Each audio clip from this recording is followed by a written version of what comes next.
You can now autosave metadata in text and Excel formats in addition to TDMS, and you can also sort the frequency column of each curve going into the file.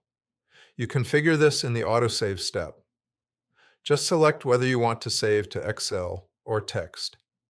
If you are sweeping from high to low frequencies, you can check this box here to flip it and record your data from low to high. Let's save to Excel and tabulate the data in ascending order. Now I'm going to run my sequence. You'll hear it sweep from high to low. It's asking me to enter the metadata.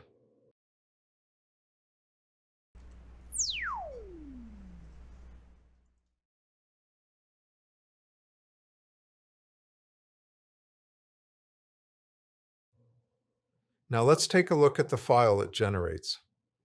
You can see here I have the metadata saved, and also that it's logged in ascending order, even though we swept high to low.